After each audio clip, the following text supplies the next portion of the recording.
how do you guys think you were so successful at Marquee? What made you guys so successful? Because we leased up that building like we were in newspaper articles, like record-breaking history of leasing up a building, and it was because our property manager was so smart. I'm Drew Breneman, and this is the Rise and Invest podcast. I bought my first 2 properties as a 19-year-old with my own money that I earned from an online business I started in high school. I've now grown my portfolio from that first duplex to hundreds of millions of dollars of investment property. My goal with this show is to give you the resource I wanted when I first started out. Subscribe to our podcast where I break down real-life stories, tactics, strategies, and current market information you need to be a successful investor.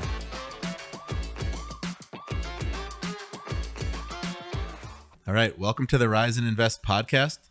I'm Drew Breneman. With me today is Stephanie Spenner. Welcome. Good morning. Happy to be here. Great. Yeah, Stephanie's the team lead and real estate broker with Maven at Compass. She specializes in apartment rentals and turning renters into first-time home buyers. So I wanted to have her on today, just kind of pick her brain really more from like the landlord owner perspective, what she's seeing. Because, a lot of us, like, we own buildings, but we're not, we're not there every day, and we're not talking to our renters every day. Whereas for you, these are your clients. You're in and out of the buildings. Like, you have like the on the ground knowledge. So yeah, happy to have you on. Yeah. I mean, I've been in Chicago for a little over 6 years, and I when I first moved here, I didn't bring a car or anything. So I just biked all over the city, and I feel like I know all the different neighborhoods like the back of my hand and all the buildings. And I know when the new ones are coming up. And so, yeah, got a good grip on the rental community of Chicago. Yeah. Nice. And how did you get started in real estate even? I started in residential property management when I was 18 in Milwaukee, Wisconsin. And that I just learned that was my passion. I just felt like I got so lucky to find something that I loved to do. And I finished college at UW-Milwaukee. And then I eventually came to Chicago and did the lease up at Marquee at Block 37, which was in 2016. It was 690 units coming to the Loop of Chicago, which was not exactly like where people live. The Loop is a financial district, essentially, business district. So it was challenging, but we found all the ways to overcome those objections, and we leased up the property in 13 months, 690 units at Marquee. So then from there wasn't another big building like that opening in Chicago, and I need a challenge. And so that's when I started my own brokerage, became independent, where I could show every building in Chicago. So now I'm a leasing agent that I could show any single property in the city, and the properties pay me to bring them renters. Like, the client never pays me. So, and then eventually, a year, 2, 3, those renters are asking about buying. So then I get my broker's license so that I never leave money on the table and can be able to help everyone. Great. But I will say that rentals are my favorite. Like, it's just so much fun to me. And I don't want to put this out in the universe, but the sales side of things is just not as fun. It's just not as fun. I like doing rentals. And I don't know if that's because it's what I'm really good at, and I'm an expert, I consider myself, but the rental side is way more fun. Yeah. And so what's more fun about it for you? It's very fast paced. Yeah, it's very fast paced. I can do have a lot of clients. I can juggle a lot of clients at once. Whereas sales, I feel like I can only have 2 buyers at a time to make sure I'm giving them my full attention, because there's so many pieces of the puzzle where it's I feel like I'm super in control with my renters. There's not all these people involved outside of just working with the on-site team of each building, which definitely is challenging at most times.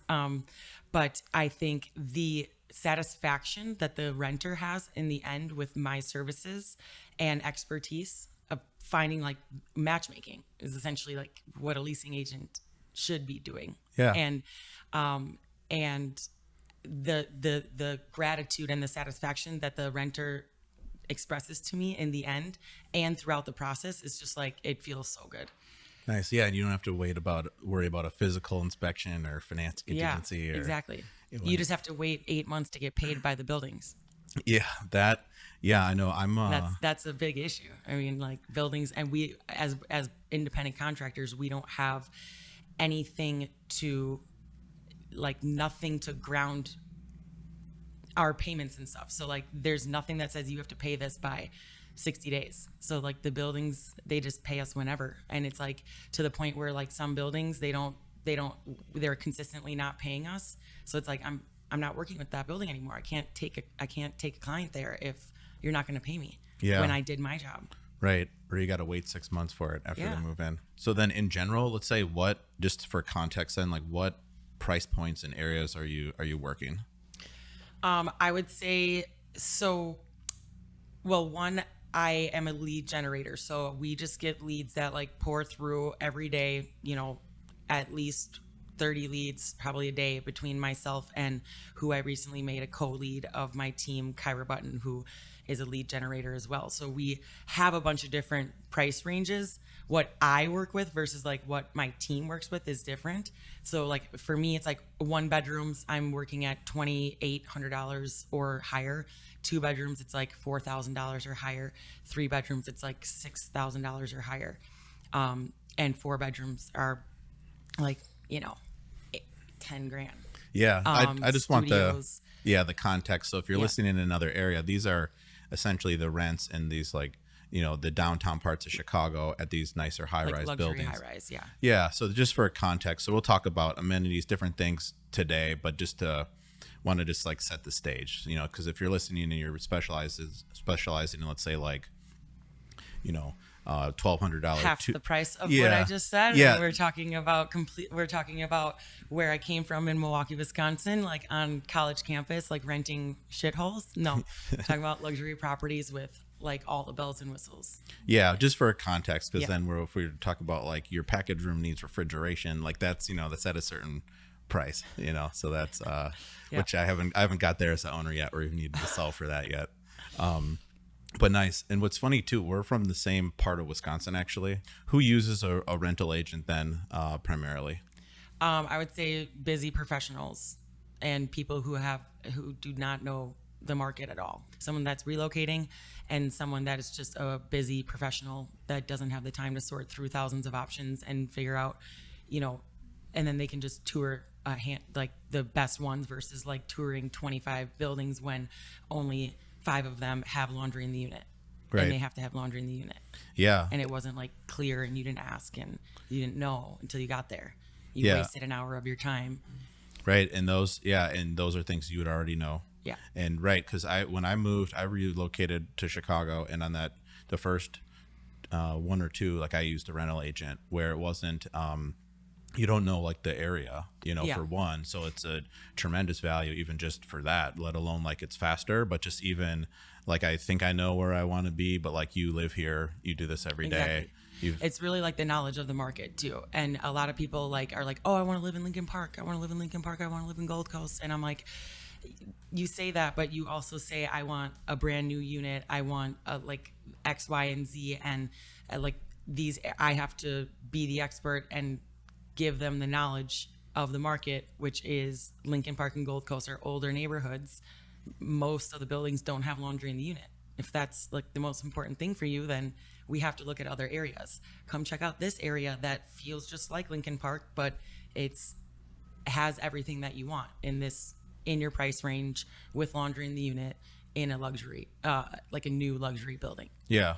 Right. It's just a matter of shifting people and letting them understand, because a lot of people too are like, oh, my dad said not to live over there. I'm like, when was the last time your dad was in Chicago? Like 10 years ago, even a year ago. The thing, like Chicago changes dramatically, like quarter by quarter, month by month. I mean, there's 6,000 units coming to West Loop right in the neighborhood we're sitting in right now.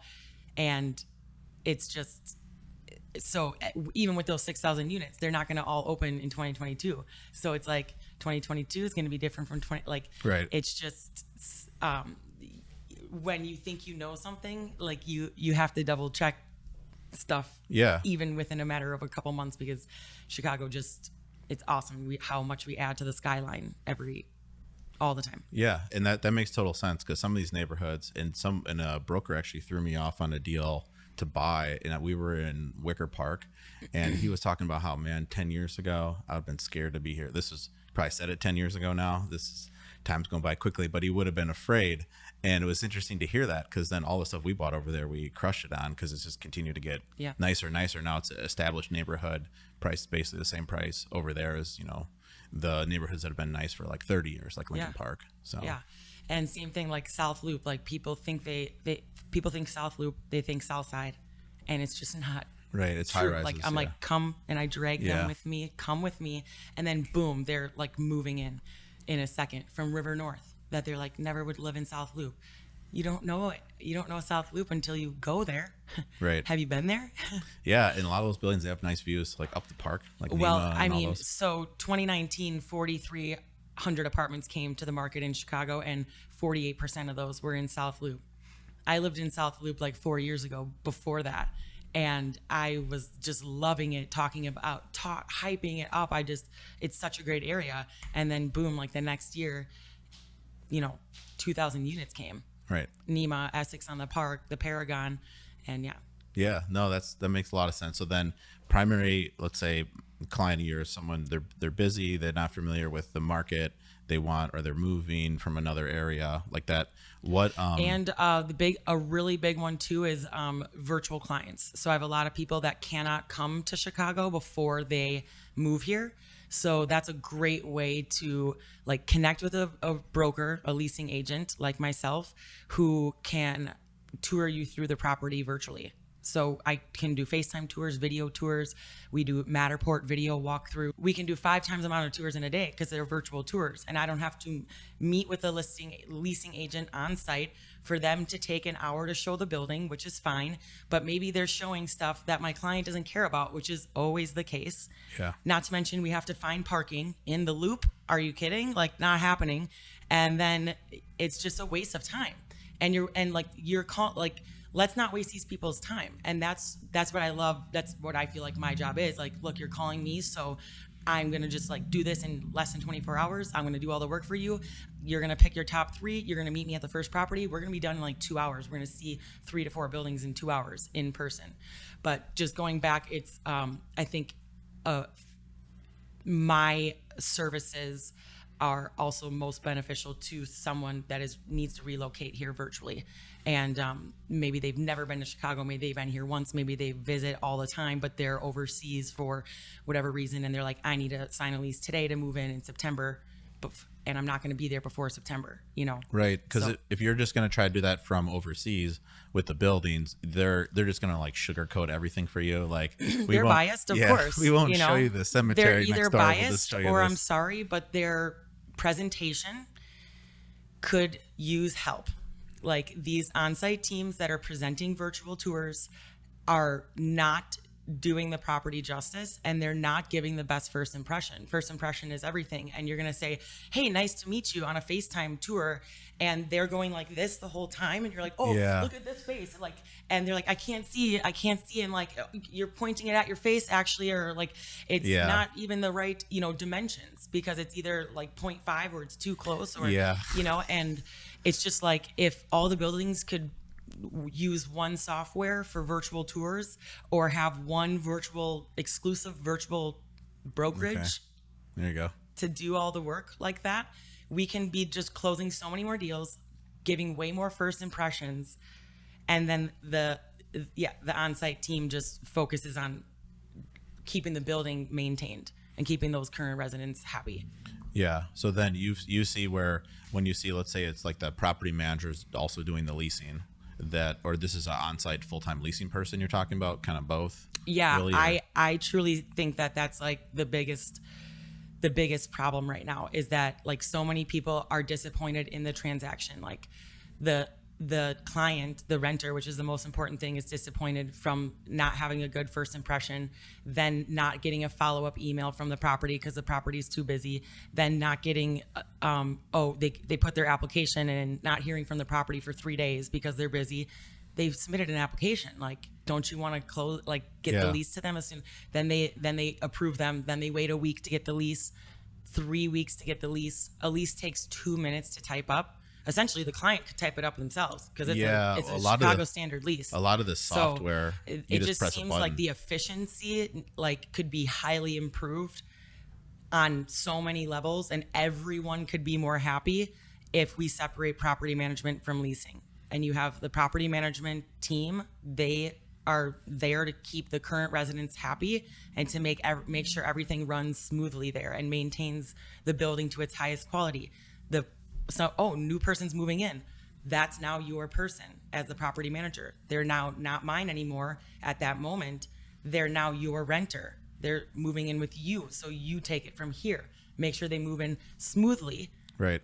Not, the elevator wasn't reserved for me and the loading dock is blocked off and my truck had to go around the corner a million times. Like, they're only focusing on making sure that resident moves in smoothly, making sure they have a great first impression. Their unit would be perfectly clean when they move in. Not, you know how many times I have residents say my unit like clearly wasn't clean before I moved in. And these are professionally managed buildings. That it's not like a private listing that, of course, that can happen all the time, but not a professionally managed luxury building that I'm paying $3,000 a month for a 1-bedroom, and I move in and there's like clearly like pictures of the previous residents in the drawers. Like, come on. Yeah. You know? Yeah, that's interesting because we have implemented on our deals aren't the size like of the buildings you're going to. Yeah. They're, let's say, 6 units to 72. Yeah. So there's no on-site staff. We're talking the stuff that I own in Chicago, but we're doing what you're talking about, where we hire out the leasing. We have, most of it we're hiring out a lot of the property management, but they within that company have it separated where there's people who only do leasing. They don't do any property management. So then it makes sense because I've seen people who are managing smaller deals implement this, and it's when you get to the bigger ones where people start going, well, we have full-time staff. Let's just add another one. But here's the thing, though, like and I get what you're saying, but just to be clear, with these like professionally managed buildings, we're talking 180 units minimum to up to 500, 700, 800 units. And they have a property management team, and they have a property manager.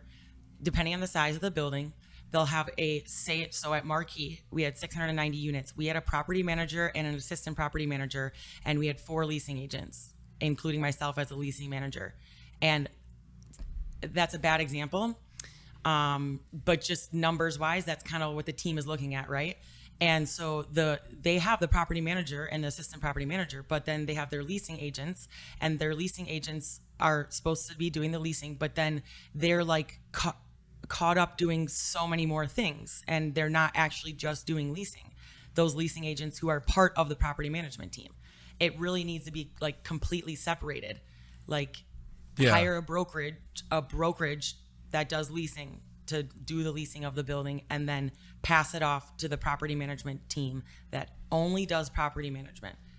Right. And then we have a smooth process. Yeah, and efficient. And Marquee was set up that way probably because they're doing a lease up, and but a lot of people would be like, okay, I'll buy Marquee, and then I just really need like 1 or 2 leasing agents on payroll. That's what they did. Right. Yeah. No, I get it. And then they're not really incentivized. Like, it's mostly just salary, a little bonus for leasing a unit, but you're going to eventually rent them all anyways, once you cut the price or whatever you need to do. So so I get what you're saying, where you're way more incentivized to push it along and are only thinking about leasing. Yeah.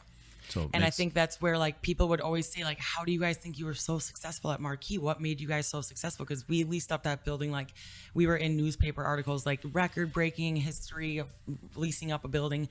And it was because our property manager was so smart, because she's the property manager queen, does all the lease ups. She separated those things. She was the property manager. I was the leasing manager. Yeah. I handled all the leasing stuff. She trusted me. I didn't have to have her approve it too. I approved my stuff, and when it was done, then it moved on, and they handled the rent, collecting the rent, handling resident complaints, doing resident events, and making sure the building was like always presentable and looking fresh. Right. And they had, on that side, they had a move-in coordinator. So then, but just now to back up a sec, so the buildings pay for the service. So as a potential client, renter that would use you, there's no cost to you. So this is something the building has in their budget that they pay for. When someone comes with a broker, they've already got it in their numbers. Where we'll pay them something. Yep. It's right in their numbers. And yeah, the properties pay I always say to the client, to the renter, I'm like, my job is to take the stress out of the move and to do all the work for you. I know all the buildings like the back of my hand, from Uptown to South Loop, Streeterville to Logan Square, and the properties pay me to bring them renters. You never pay me. Yep. Yeah, and the luxury buildings are all used to that. And some of these smaller ones where, landlords where they're not, they might not have it in their budget, but and then they're, not every deal you might they just don't think about it. I think, Yeah. they don't think about it, or they're not from here, or they don't live here or whatever. Like in Milwaukee, Wisconsin, where I'm from, we don't have brokers like me. They don't exist. And so we would never know to pay someone a broker fee because we Right. don't have that, But my point where I was going was at a certain price point, then it becomes super common. So the advice we're giving on as a renter, you can get all the luxury buildings, you already know the buildings already have this budgeted for. And then kind of as you, if you're trying to just rent from a random person who owns one unit off of Zillow or whatever, and then you want to bring your broker, maybe they've never heard of that. They're from Milwaukee too, but this is talking more about the higher end buildings where it's already in there. Right. Yeah, because as an owner, if you're only thinking about cash flow, okay, yeah, maybe you can save this cost, but you have to, the cost of a leasing agent and rent it yourself, but that's assuming you rent it just as quickly and at the same price, and that's not guaranteed. So on all the small deals, we still use leasing agents. I'm referring to my buildings now. This because we basically have no days of vacancy ever. We just the tenant's moving out June 30th. We have a new tenant moving in July 1st, and we're doing a 12-hour turnover of the unit. And so yeah, we paid a commission on that, but we had no vacancy and we got the rent we wanted. So so that's one thing where a lot of people, and then that has a lot of other effects too. Now my building's worth more, or so if I want to sell it, I'll get more, or if I want to refi, if I want, I could get a larger loan amount, or that might help me get a lower rate. So yeah, so I get it, because I'm and that's just a domino effect. I mean, if you do that do it right the first time, then that just means you can just keep building equity and keep pulling out and buying more buildings if you just keep them full and do it right the first time. I'm all about just do it right the first time. Why even question it? This Right. is the Chicago market. Chicago works with brokers. That's how it works here. And you have to just deal with it. Yeah, you can't live without brokers. We fill up the buildings. But not every market is like that. Yeah, and so I'd say especially here, if you want to get the highest price, you want to expose it to the most people. So all our units for rent, we put it on the MLS, and then we want to make sure everyone sees it. And if the person who rents it has a broker, that's fine, we pay, because we want to make sure we're having the least vacancy and highest rent. And then that, if you're just thinking on what's my cash flow this year, sure, 1 month that's 8% of a year's rent. If you think you could rent it for the same amount just as fast, okay, you saved 8% that year. But most of the time that doesn't actually work that way. It's going to be empty for a month or something, and then it's your 1 month you paid, you lost in rent anyways. Yep. Exactly. So yeah, that's how we've approached it. And then, but in a lot of these higher end buildings, it's just almost everyone's got one seemingly. So Yeah. or there's, and they're all also offering other, during lease up too, they need a team. So that's also super common in what you were starting to get into with the deal in the loop. Why am I blanking on the name of that building we were talking about? Marquee. Yeah. They, you are going to go through a whole lease up. So then you got to have in your budget to pay for that with incentives to move in, and for people who are working there full time. Yeah. They need to be paid. So, but to explain it in terms of staffing. So then we have a 200 unit building. If you were the owner, how would this be staffed for management and leasing? 200 unit building, you need a property manager, an assistant property manager, and that's it. You probably don't even need an assistant property manager. And then you have an exclusive brokerage team that exclusively lists and markets and leases your units there. And then who's doing the tenant screening in that? Either people can do it. In my opinion, the building should do it. The property manager would be doing it because they're representing the listings. So too. They are the listing side. I'm the buyer's agent, and I'm bringing the renter. I'm the buyer's agent. The property manager is the listing agent. So they need to be approving what the owner agrees to approve on an improved application based on the criteria. And who would be listing the ads then online, let's say? So that's where the brokerage would be listing the ads. That's where, so the We brokerage, would be like, if it was Maven if my team Maven of 16 agents were helping, we're working exclusively with a building. That means that Maven is exclusively listing, marketing, and leasing the property. And the property manager, you probably only need one person for a 200 unit building. Maybe a property manager and like a resident concierge. That's what we would call it. That resident concierge makes sure they move in properly. They host little events.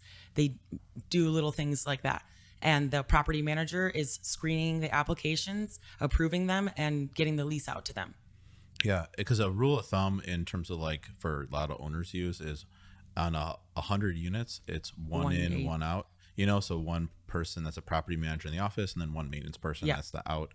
And then that it's a smaller unit count that a person can handle in these luxury buildings because they're just expecting so much for what they're paying. But yeah, to your point, a lot of places they'd have one property manager and then one leasing person, let's say on 200 units.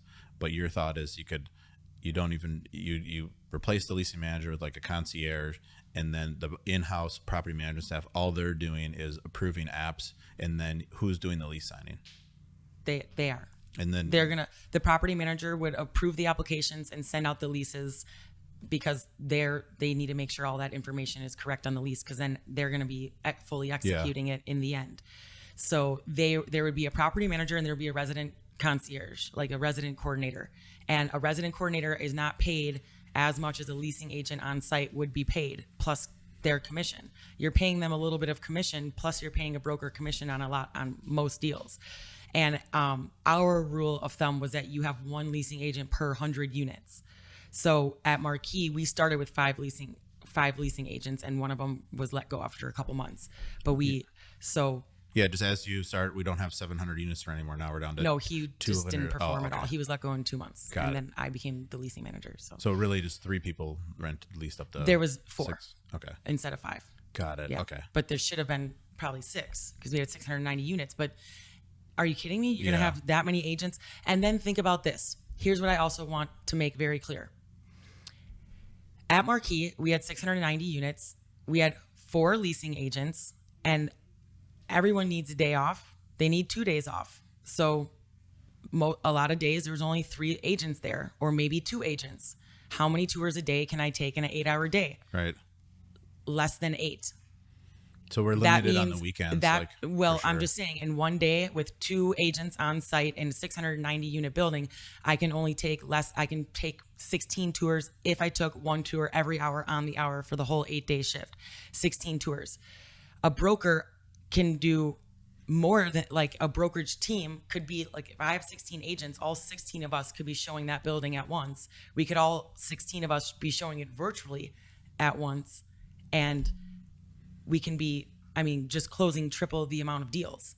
The fact that I have to meet with a leasing agent, I have to call, try to schedule it. No, that doesn't work. No, we're booked. No, we're booked. No, we close at 4. Oh, we're closed on Saturdays. Oh, we're closed on Sundays. Right. Or we close at 4 on Fridays. Like, now you're like, when my team is up, my clients are up. My clients like to tour early and late. So if I can show the building at 7 p.m., awesome. And that's what's great with some buildings are now catching on to this, and we've had a couple exclusives now. So like right now right after this, I have a showing at an exclusive luxury property in the Loop, where I just go and I can show it anytime I want. They trust me. They know I have the best interest for the building, and I'm going to close deals. So I get to show it and take 20 minutes to show it instead of an hour, and didn't have to wait for the person to confirm the showing and try to go back and forth with all of our schedules. Where the outside leasing helps, I think, is the speed, where the 4 people, your point's good on that, where the 4 people that are working full time, right, they can only do so many showings they have off. Whereas with hiring a brokerage team, now there can be potentially, if needed, 16 people at the property on Saturday. Yeah. And then you guys, and those are actually two, then those brokers have their own clients as well. So it's not just you work at the building and I just answer the phone when people inquire or respond to emails. This is you, like now you, Stephanie, you have clients that when their lease is over, they want to move. They've already been there for a year or two and they're asking you where to go. Yeah. Well, you're going to tell them I have this really cool deal in lease up.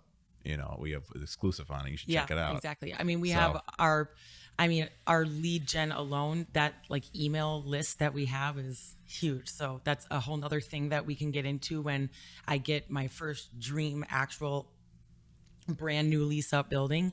That's a huge tool that Maven has, is this like huge email list that we can be blasting all of our previous leads, clients, renters, buyers, and letting them know about this new development. Yeah, I believe it. And you have a unique way of getting leads too. I mean, you want to talk about that with YouTube and everything? Yeah, I mean, social media is super powerful, and it's how I built my whole entire team, and it's how I built my business to where it's at today. And you don't have to have a YouTube channel, which is what I have now, to make moves and to get and to become a lead generator.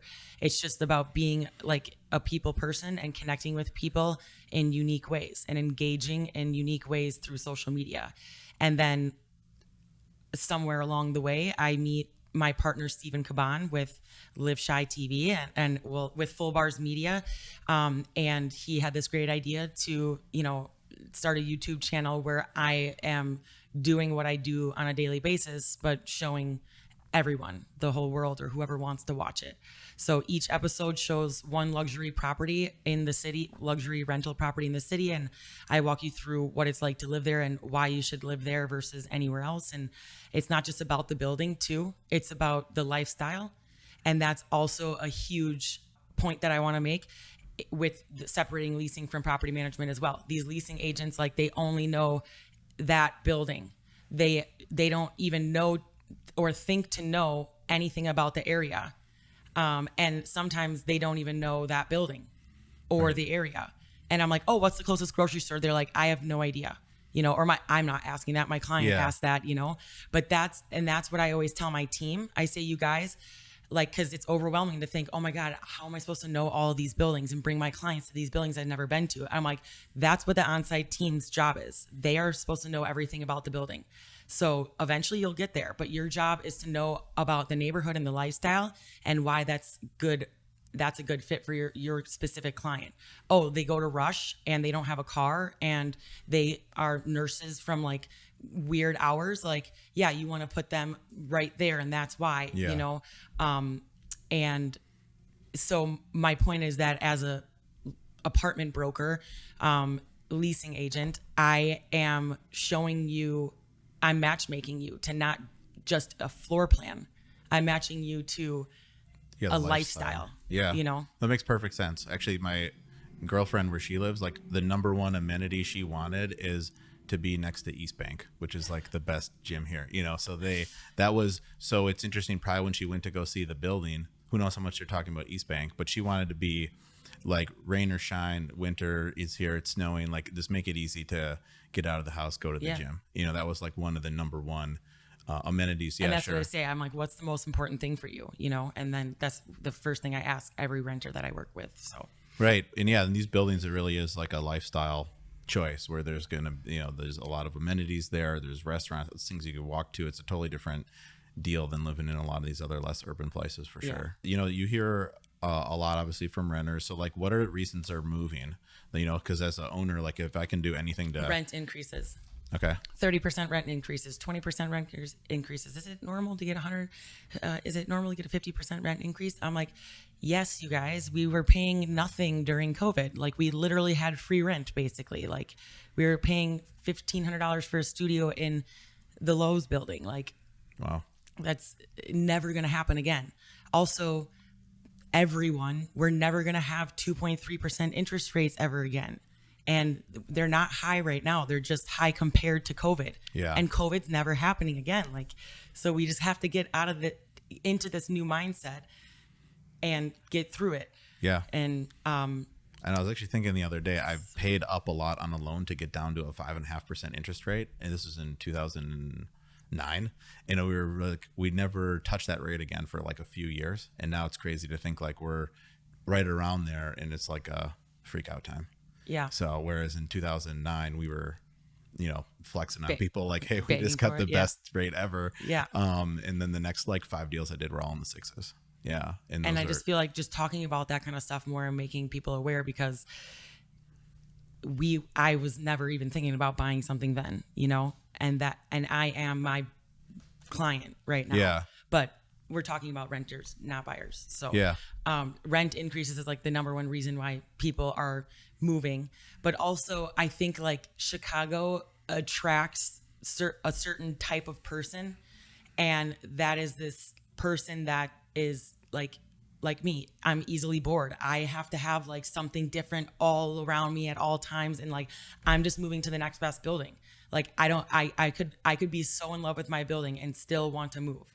Okay. Got it. Yeah. There's a better one coming. It's not even necessarily that it's better. It's just like switching up the community. You know what I mean? Okay. Switching up the amenities, the community, the pool. Like, okay. Yeah, I want a different pool. Like, it doesn't have to be new. I just want different, And I lived here for 2 years. I haven't met a guy yet. Like, how have I not met one of my hot neighbors yet? Yeah. Like, I'm moving to the next building. Obviously, no hot dudes live here. Yeah, that makes sense. Yeah, and I think that's for sure was my mindset in college, with like, you can't live anywhere for more than a year. Like, I need to experience the campus and move around. Yeah. And so, I mean, why not carry that into it? Like, if you're a renter, you're a renter. If you are a buyer, then you're staying in one spot. You know what I mean? Otherwise, you're just moving around. And Chicago has 77 different neighborhoods. So it's not even just about the building. It's about, I want to try a new neighborhood. You know what I mean? No, I know. And it's funny too, sometimes where like some of the owners I know, they're like, it's such a hassle moving. I can't believe everyone moves like this. And it's funny because it's like, you go in these units, a lot of people, they just have like a bed. It's not like a as a hassle. guy, it's like a one nightstand, and then I need a flat screen and a couch. Like, that's it. Like, it's not a hassle. Yeah. I mean, it's really not. Yeah. So I was going to say if you live in a house and you're moving, of course, like, it's a hassle. I'm sure you got like stuff hidden in the, nooks and crannies that you forgot, Yeah. Our whole basement to clear out your garage, all this stuff. Yeah. No, I know. 'Cause I remind that of them all the time. That, and it's funny too, as like, like when I was showing units, this is when I was getting going as a landlord. Like, I showed all my stuff until I had moved, and they were, like, it's funny as their college rentals, like the guys, they always gravitated, like, I need to see the living room, make sure we can get like both of our couches in here, and then, girls never cared about that. That was not what they needed, but that was, started thinking about that with amenities, like in student housing, it's like, big living room and then big bedroom. Yeah. And so talking about that, just shifting right away, I mean, I think we should not just be talking about the actual like amenities in the common areas, but like, let's talk about the interiors of the units, because like kitchens are everything. And I think we need to give a little more thought there. Why would you not have a kitchen with an island? Like, why is that even a thing? Yeah. Nobody does not want a kitchen island. Like, and nobody does not want a pantry. Like, where are they supposed to put their stuff? I live in a penthouse with no pantry. Like, where am I supposed to put my dry goods? In a drawer down here? Like, it just, or just some, and that's what, like, Family 808, like, holy smokes, they just like blew me out of the water with how much storage they put everywhere. And like, literally every wall has a closet. Kitchens are like full pantry on both sides. But then, so number one, let's say amenity to think about as like a owner would be actually in the unit. So storage, and like then storage is number one. We need more closets. We need more pantries. And the kitchen island is also storage, and it also serves as a table. So you can make your units like smaller, because like, if it doesn't have an island, I need to be able to fit a dining room table. Yep, I know what you mean. So, yeah, and then what else comes to mind? Front loading laundry. I think it depends on like what type of properties we're talking about here, but I think like if you're looking for luxury, that's what people are looking for, is like full size front loading laundry versus like the cheaper top ones. We gotta like contort your body to get your laundry out of the thing. I on a regular. hit my head every time. Yeah. And I'm in a penthouse. Yeah. No front loading laundry. And what's interesting now, when you build a building, and you got to buy 300 of those, this is how these decisions get made. And then it's $250 cheaper just to go with the regular stackable. Then you do the math, you're like, wow, that's like 70 grand in my pocket, 80 grand if I just skip that. It's interesting. We've been replacing those with front loaders because I guess when we buy them one by one, it's like easier to convince yourself like, oh, for $250 now they're getting an upgrade. Yeah. But then if you're just gonna fill it and sell it, if that's how these decisions get made. I mean, like Ani does like waterfall countertops, Okay, nice. and Bosch appliances and front loading laundry in every one of their units. They don't even do studio apartments because they don't want to attract that niche. Outdoor space is also important. So like Ani properties, like every one of their units has balconies. So yeah, like they have one property where some of their convertibles don't have balconies, but like all their 1, 2, 3 bedrooms have balconies. Yeah, let's keep going. Like with like these are silly things, but like garbage disposal, like a lot of older Chicago properties don't have garbage disposals, so that is important to have. And like roller shades on the windows. These are things that are like, yeah, it's easier to not pay it now and cut corners. But again, it depends on like what your end goal is with the investment property or with property management or. Yeah, but then from renters, you'll hear like, this unit didn't have a garbage disposal. Let's keep looking. So I moved out of one building because I couldn't live with not having the garbage disposal anymore. I was like, man, I would stay here forever, but like it doesn't have a garbage disposal. And I cook all the time, Yeah.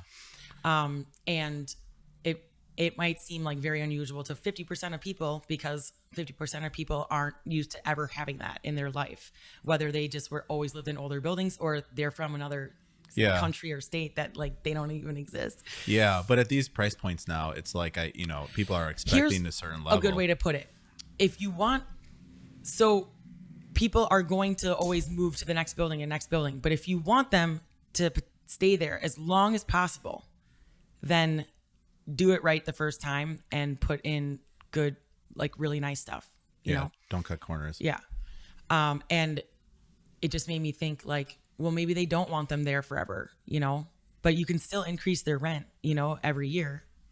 Yeah, and, they do want like, them. and if you do it the right way, they'll stay, and then you don't have to ever have a vacancy. And even like some properties like NEMA, they'll allow a 2-year lease, and if you do that option, you're agreeing to a 3% increase on the second year, like in that lease. Yeah. So like that's awesome. If I already know it's only 3%, like that's a smart thing for a property manager to do, I think. And that's really good for NEMA because now like there's no commission to pay again. Exactly. And then also turning the unit over, that's a huge expense. Exactly. Painting and cleaning. It's like another month's rent. Yeah. Probably. Yeah. Like as the owner, the biggest costs really are after your property taxes usually, it's like turnover leasing related, even more than regular repairs like that can all marketing plus turnover can get I guess if it's paid for all separately. Obviously if you have people working there, like that would be your biggest or second biggest cost, all the payroll.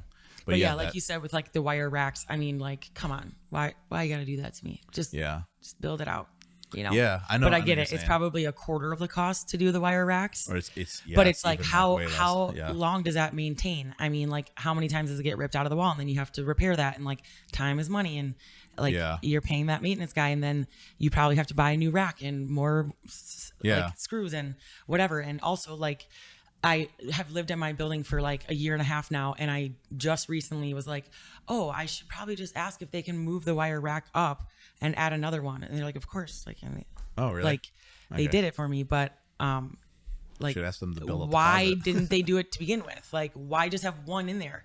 Like, and then people are like, oh, this closet's small. Like, if you have to go with wire racks, double them up. Okay. Just like double them up right away. And now I can hang a lot more stuff. Yeah. I understand. Okay, nice.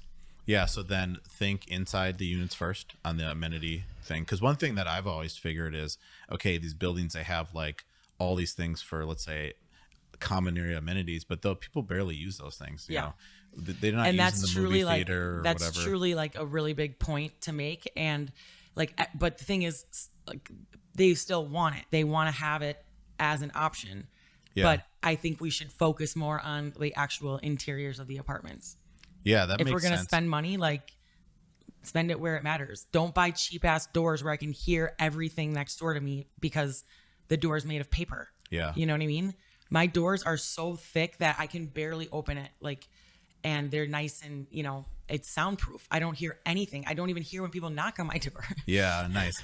Yeah, and then so the 111 East Wacker West deal, Wacker? West, that Related has. Yeah. That I'm sure that's super quiet, that deal. Super heavy doors. Yeah. Super quiet. But also, you want to know why? That was going to be a hotel, so Yep. all concrete. Yep. And then it got stopped in the GFC. 2005. Yeah, in the It just financial sat crisis. there for yeah, like, and they bought wasn't that. it?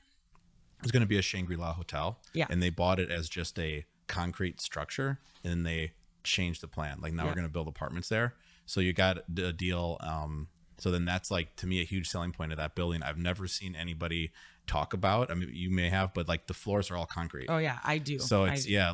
that, at least just like looking online, I'd be like, concrete floors. That should be like the second bullet point. Seriously, almost like, that's where, because a lot of these things you can hear your neighbors up, down, across the way, in the hallway, where was going to be a hotel quiet kind of things. That building is a great example of like doing it right. The building has been open as an apartment building for like 12 years or something. And you walk in and you feel like it's brand new. Nice. It is this like classic, iconic, luxury, rich building that is probably views first. Everyone will pay for a view, and everyone will pay for a nice kitchen, like And they have updated kitchen, you know? Yes, they just lack the closet space, in my opinion, there. But Interesting. Yeah, that sound, as far as I remember, by a pension fund, they're going to hold that like long term. So that's like also might be why there's no like flipping going on that. Like it was built once nicely, then to sell, and then it's got a long term owner. Yeah. So they're just, let's run it right. Yeah. So nice. Okay. the penthouses are incredible there. Yeah. Let's talk about then like what sort of common area. Then building amenities. What are people looking for then these days? I mean, people really just care about having like a really nice gym and a pool. I think that I don't understand why every building doesn't have a hot tub. Like, Interesting. I don't know. I don't know either, but it's like One Bennett Park, like the most luxurious rental building in the city, like doesn't have a hot tub, Interesting. but they have an indoor pool and an outdoor pool. And then Their outdoor pool is like tiny.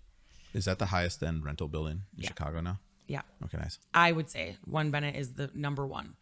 Yeah. Interesting. Yeah, that's a great location. Super nice building.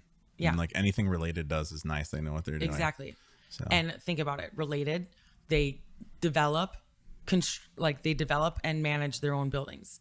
And that's where I'd like to see people like focus more on that, like stick with like developing and managing it, the same people, and you just have like such a more seamless process, and then separate like the property management and leasing.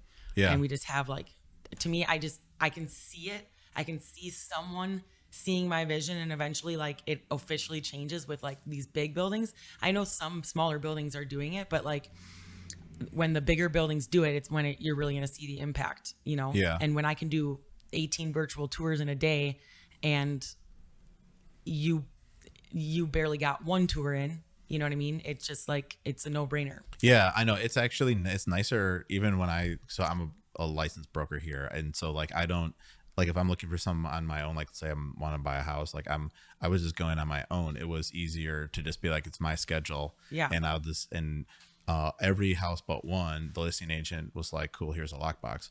The guy really did a great job explaining like how this builder's different. And he like showing how like no corners were cut. It was really well done. So I still remember the name of the developer if I need it later, like in terms of to buy a house through him, because it was like he really does a good job. Awesome. So other than that, but if you just have a regular place to show, there's no need to have someone meet you like that. Yeah. So, well, nice. Yeah. Let's think what else we got. So then that, in terms of actual amenities then, so like hot tub for the building, what else? Yeah, I think people really like a hot tub, a steam, like sauna and steam room is just kind of expected. I should put it that way. It's not necessarily that it's not even necessarily needed. Yeah. It's just expected that it has to have a pool, has to have a hot tub, steam room, sauna, or it's not luxury. Interesting. You know, but you know, it all depends on the client, of course. Like I have a good handful of clients that are like, I have to have a basketball court. So like there's only 5 properties, 6 properties maybe. And I'm like, pick one of these. Yeah. But know? you would, but this interesting point though, to bring up, but you already would know 5 properties with basketball courts. Yeah. Okay, nice. Because as like the average person, I know one that does, just because I had a friend who lived at Aqua and he had a basketball court there apparently. Yeah. With like low ceilings or something. Yeah. But So it's NEMA, Optima Signature, 1000 South Clark, and OTP 1 and 2. okay, nice. Yeah, that yeah, so like that's like part of the value you bring. Like if that was my requirement, I want to be in Old Town with a basketball court, you'd be like, Done. only Old Town Park then. Let's Done. go. Yeah. You know, like there's not, you're wasting But time. that's how it is with every single client, every single call, every single time. Yeah. And then it's not only that, but I explain the whole process of working with me so they know from the start to the finish when it's going to start and when it's going to finish, when my job is over here. And I dive into the details with each client and say, okay, you just told me what's most important to you. Now I'm going to email you a handful of options that check all the boxes. You're going to mark your favorites. I'm going to schedule the tours. We're going to go around and take a look at these. I dive into explaining the utilities and stuff like that. I say, you know, if you need parking, most buildings parkings are $275 to $400 a month. That is the number one amenity needed right now. Parking. Okay. Parking. Where what the buildings Every building don't has a have wait enough? list for parking. Interesting. Every building has a wait list because everyone got a car in the last year or two. And I think it's because of COVID, because people don't want Yeah. to take public transportation as much. Yeah. And everyone has a car and everyone needs parking. And now it's $400 a month, waitlisted, $500 a month. It's insane. Yeah. Interesting. It's definitely COVID related, I would say, but it's interesting too. I mean, the city, they're like losing control, like the buses and trains here almost though. It's really not. Yeah. One of my guys who works here was coming back from the airport on the blue line and it was like, I need to get off this. This is like not safe. And you know, it's like in the middle of the day.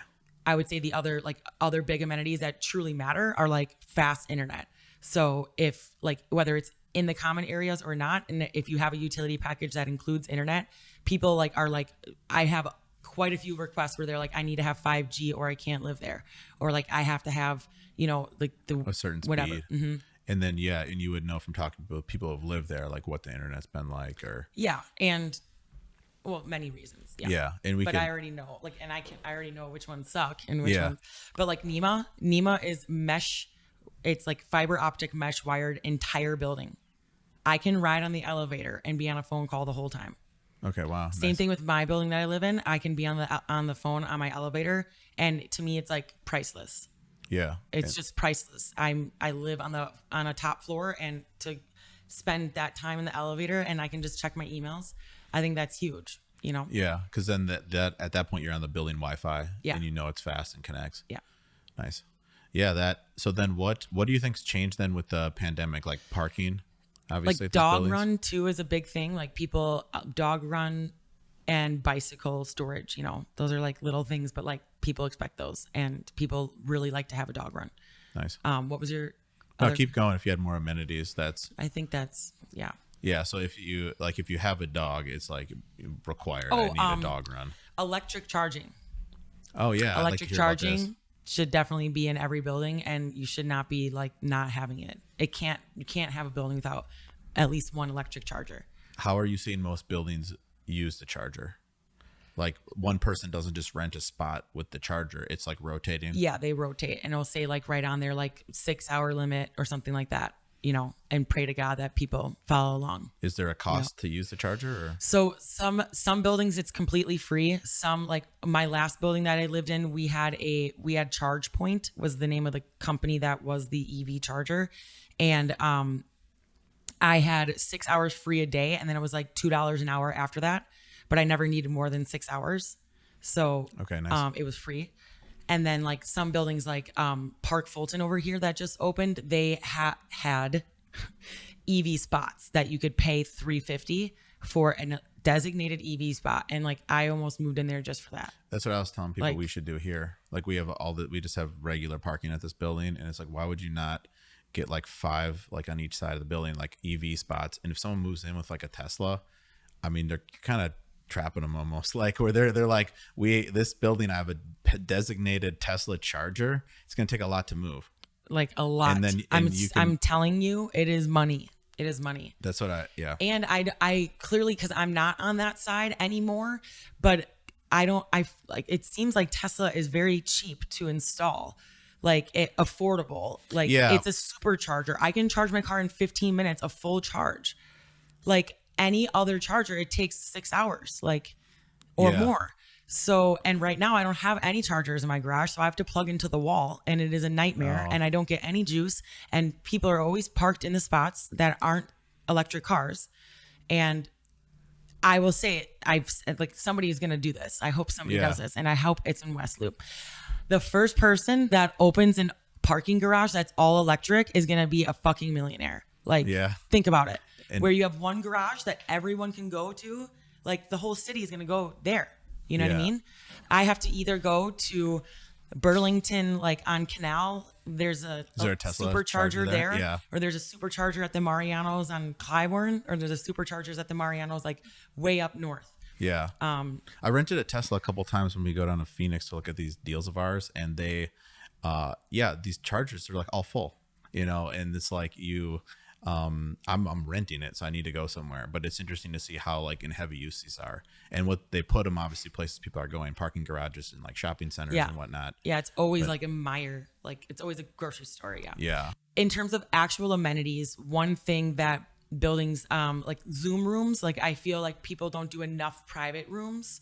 So there's just like, oh, look at all this work from home space, but it's like, I am not going to work here when like he's over there screaming at his like FaceTime meeting over there. You know what I mean? Like 369 grand an Ani property. It's their latest one. So it was after COVID / during COVID that it opened. And they have like 6 Zoom rooms, they call them. Nice. So like you can reserve them, or you just first come, first serve. They're free to reserve, but like they have a TV and they're private, they're soundproof, and like it's awesome. And then they have like 2 conference rooms, and then they have open like areas to work from home. So I think that's one thing that people really like to have. So more work. More work from home amenities. Work from home, and then like rooftops and stuff, like outdoor areas for the residents to enjoy. Like even if you can't do a pool on your property, like then build out the roof decks so that they have like some grills or something to, you know, just add value. Yeah. The tiniest thing. Even if you have a property, you can't do any of that, but you were able to like put a fire pit out there or put a grill, like give them the grill, like something like that, where just you're adding value, and you could be charging more depending on what it is. Don't waste your common area space. Yeah. Don't just have like a empty roof or yard or something. Put something there. Yeah. So cool. Like I'm about to do, because I just had my inspection on a place for myself. Okay, nice. In Aberdeen and Washington. Nice. You're moving? You're buying, or? I'm buying. Yeah. Okay. Nice. Congrats. Yeah. So it's a loft with roof rights. So sweet. I have to figure out what I'm going to put up there. Nice. We'll be interested to see that. Cool. Well, yeah, I think that's plenty. Yeah. Good job. Well done. Thanks. So nice. Yeah. Just want to also too, I mean, obviously let's people listening and watching, how would they get in touch with you? Yeah. Follow me on Instagram. That's the easiest way to find me. Stephanie Spenner. Spenner is my last name. And you can definitely check out our YouTube channel, Live Shy TV, or some people pronounce it Live Chi. Live Shy, like Chicago. Live Shy, LIVECHI TV on YouTube. Great. Perfect. Or Instagram. Perfect. Thanks for being on. Thank you. Great. Well, thanks for joining us, and we'll see you on the next episode. Thanks for joining us on the Rise and Invest podcast. Please be sure to hit that subscribe button on YouTube or wherever you enjoy your podcasts. If you'd like to dive even deeper into real estate investing, check out our company's website, riseinvest.com, where we have numerous free resources and information that can help both active and passive real estate investors. Our 100-plus page passive investing guidebook, our trends report, and our blog are all available on our website. If you are an accredited investor, you can get started today as a passive investor in our multifamily investment opportunities by hitting the Invest Now button on our website. The views and opinions expressed in this podcast are those of Drew Breneman and guests as of the date of recording and do not purport to reflect the views or opinions of Rise Invest Holdings LLC and its subsidiaries. The views and opinions are provided for informational purposes only and should not be relied upon or deemed as investment or tax advice or an offer to buy or sell securities, and the speaker cannot be held responsible for any direct or incidental loss incurred by applying any of the information offered.